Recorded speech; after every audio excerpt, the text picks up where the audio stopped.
Magandang araw mga kapuso, narito po ang mga kapanapanabik na ganap dito lamang po sa Born to Shine. Dahil sa ginawa ni Megan na pagkalat ng video nitong si Baste ay naapektuhan ang Yumi mga kapuso, kung kaya't napagsabihan siya ni Monica. At sinabi nga ni Monica na ito ang dahilan kung bakit natanggal siya sa Lexi, dahil nga sa napaka-insecure niya at napakaselos dahil sa pagsiselos niya kay Jenny, kaya niya ito nagawa.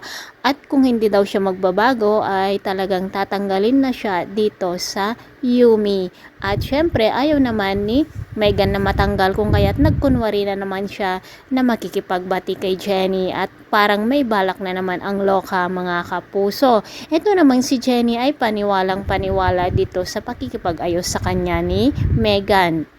Naku Jenny, mag-ingat ka, siguradong may balak na naman yan si Megan, lalo pat sinabi ni Dara sa kanya na kailangan pakitaan niya ng mabuti si Jenny para hindi daw makuha ni Jenny ang lahat na dapat ay para sa kanya. Sa pagkakataong ito mga kapuso ay gusto na ni Perry na magpa-surgery para sa ganun ay makarinig siya kahit isang tenga lang.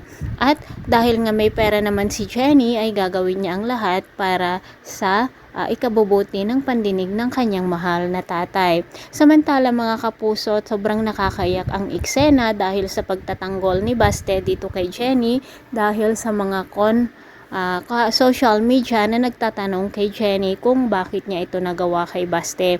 At ipinagtanggol nga naman ni Baste ang kanyang kaibigan at humingi ng sorry dito kay Jenny.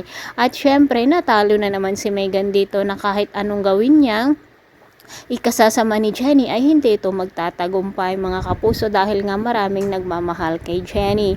Samantala mga kapuso, habang sa ospital naman ay sinabi nga ng doktor ni Amelia na stage 3 na ang kanyang kanser at kailangan niya itong magpagamot o magpa-therapy.